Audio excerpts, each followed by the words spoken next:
Síguenos en las redes sociales, Instagram, Twitter, Facebook, LinkedIn, como @Divox Radio,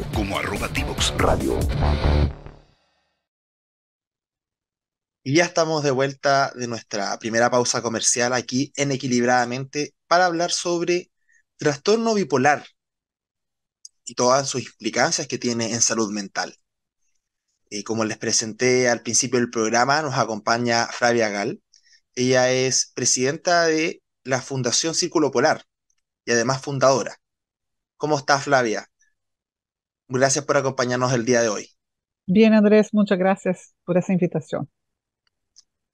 Yo quería partir preguntándole un poco cómo surge la motivación de usted de poder estudiar y dedicarse a profundizar sobre el trastorno bipolar. Si nos pudiera contar un poco su experiencia y su trayectoria en relación a esta gran misión que lleva usted en la Fundación Círculo Polar. Sí, eso nació por una necesidad. Hace 5 años atrás, más o menos, mi hijo desarrolló el trastorno bipolar y debutó en el trastorno con una crisis suicida, en una depresión muy fuerte. Y, y cuando debuta en ese diagnóstico, yo, que nunca había tenido contacto de una forma consciente con la bipolaridad o con el trastorno anímico bipolar, me sentí muy perdida, ¿no? Yo vivo en Chile hace 25 años, el hijo que desarrolló ese trastorno es chileno, y aquí yo nunca había escuchado ni en Brasil hablar del trastorno anímico bipolar. Y por necesidad empecé a tratar de conocer, de conectarme con personas, con familias que conviviesen con ese trastorno y también a buscar médicos que supieran tratar, bien tratar, porque no todos los psiquiatras conocen del trastorno bipolar. Y en esa ansia de conocer, de contactarme, de poder conversar, porque uno no conversa con el vecino para decirme, ¿sabes qué? Mi hijo está muy triste, tiene ideación suicida. Uno se siente tão culpado que uno não sabe nem como pedir ajuda. E realmente não haviam grupos de apoio nesse momento em Chile, em Santiago, que é onde eu vivo. Os primeiros psiquiatras que lo vieron a mi hijo no supieron diagnosticarlo bien, lo diagnosticaban como depresivo monopolar o depresión simples, y los tratamientos para una depresión monopolar y para una depresión bipolar son muy diferentes. Entonces lo trataban de una forma errónea y él solo empeoraba, y eso pasa con muchos pacientes. Entonces, por ahí nace mi interés. Y por otro lado, yo soy magistra en literatura y había estudiado una tesis. Mi tesis giró en torno a la virtud de la esperanza. Entonces, aproveché todo mi conocimiento de la esperanza y sumé a lo que hoy yo sé lo que es la psicoeducación, que aprendí con la Sociedad Chilena de Trastorno Bipolar. Y esa feliz unión de virtud de la esperanza con la psicoeducación me provocó aprovechar mis dones como profesora, como oradora, eh, para hablar y llevar a conocer el trastorno bipolar. Y así nace mi interés en estudiar y en transformarme en una psicoeducadora. Entiendo. ¿Y cómo surge también la construcción de la Fundación Círculo Polar y, y a qué personas ha podido ayudar en este último tiempo? A ver, la fundación nace porque el doctor Jorge Cabrera, que era el presidente de la SOCHITAB en esta época, SOCHITAB, Sociedad Chilena de Trastorno Bipolar, que en ese momento y hasta el día de hoy es el médico tratante de mi hijo y fue quien lo levantó, quien lo estabilizó, desde entonces está estabilizado. Como era presidente de la fundación, un día él me invita a dar una charla sobre esperanza y psicoeducación en el Horvitz, en el Hospital Horvitz. Yo fui a dictar esta charla. El auditorio del hospital estaba repleto de médicos, de profesionales del área de la salud, de pacientes, de familiares, había mucha gente. Era el Día Internacional de la Bipolaridad. Eh, entonces, llegué ahí para contar mi experiencia con la psicoeducación. Yo creo que esa palabra es muy importante en toda nuestra conversa. La psicoeducación, hay un antes y un después de la psicoeducación. Entonces, yo y mi hijo aprendimos sobre la psicoeducación, cómo aplicarla, todas las herramientas de la psicoeducación con el doctor Jorge Cabrera en un taller de 4 sesiones del año 2018. ¿Ya? Ahí empezó todo. Y el año 2019 él me invita a dar esta charla en el Horvitz, contando mi buena experiencia de la psicoeducación, y yo uní con eso de la esperanza y la verdad que fue un éxito. Cuando terminamos ese día, esa conmemoración del Día Internacional de la Bipolaridad,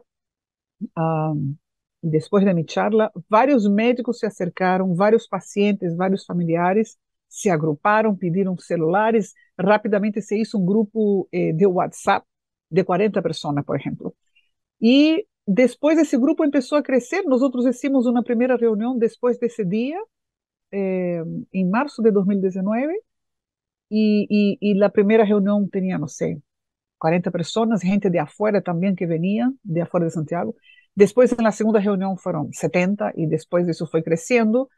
Y en ese momento el doctor Jorge Cabrera nos ofreció un programa de psicoeducación gratuito, eh, eh, con los psiquiatras de Xochitl, que pudieran educarnos a ese grupo que se estaba formando todos los meses o de 15 en 15 días con una charla de psicoeducación específica para el trastorno anímico bipolar, y también entró el trastorno depresivo monopolar.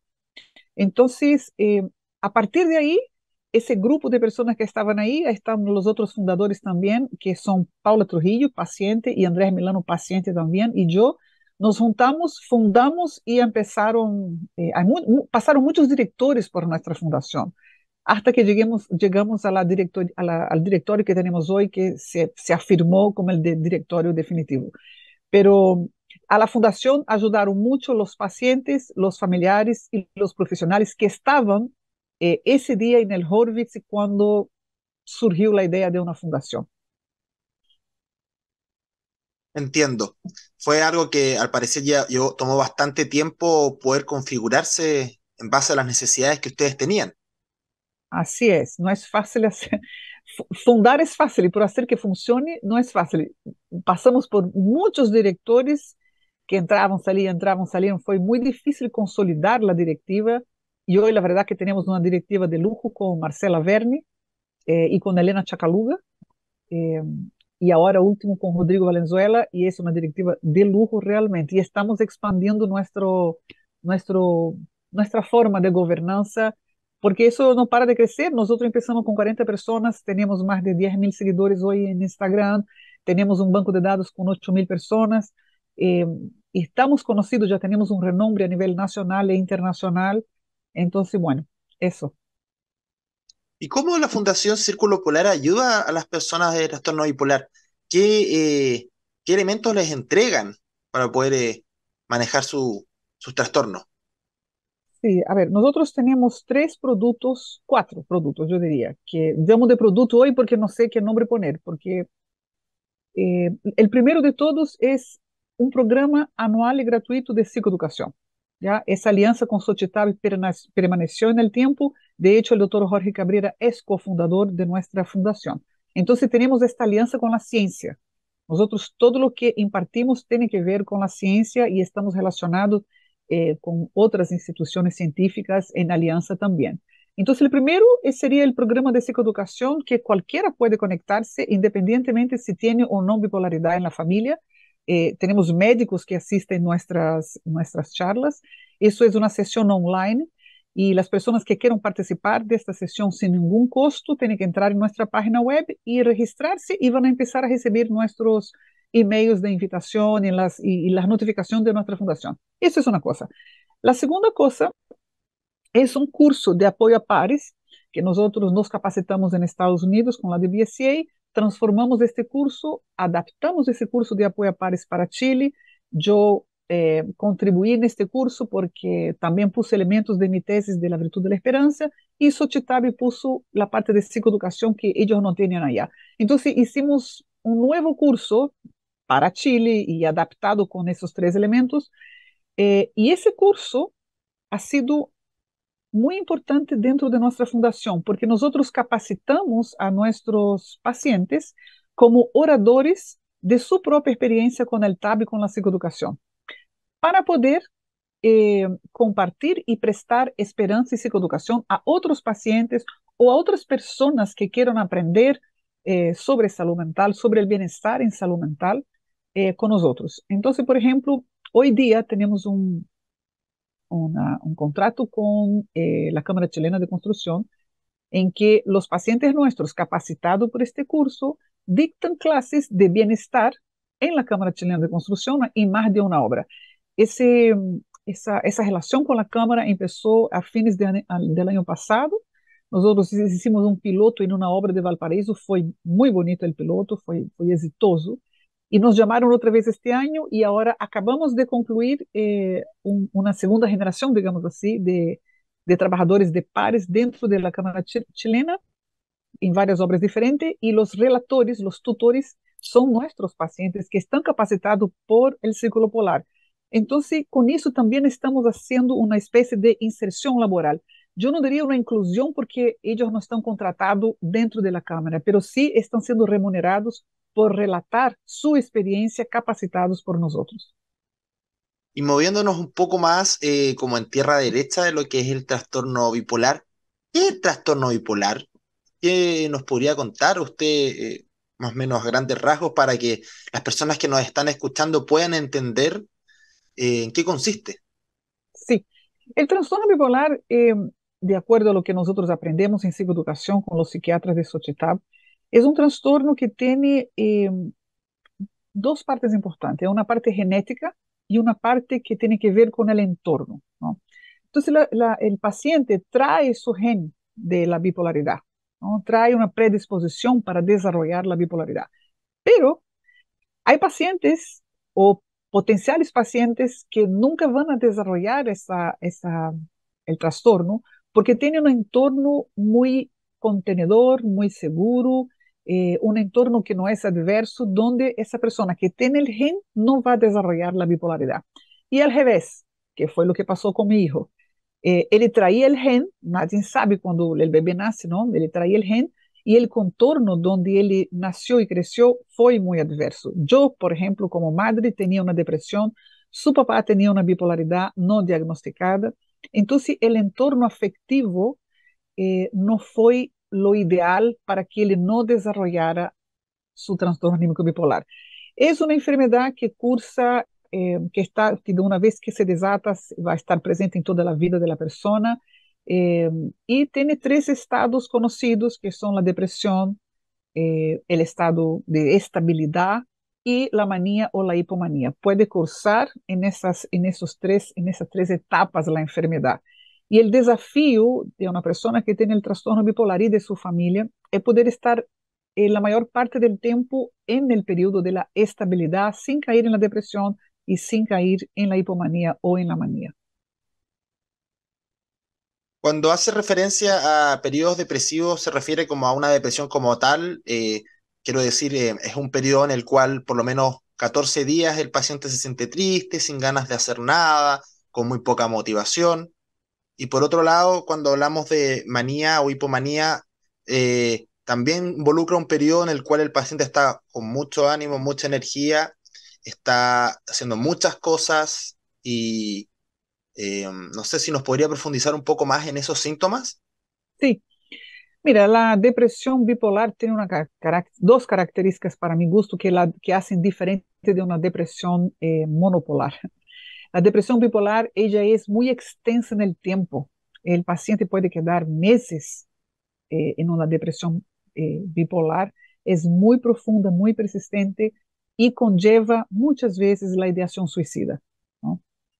En el caso de mi hijo, él me decía que él había perdido el sentido de la vida, la posibilidad de sentir placer, de sentir alegría, no veía salida.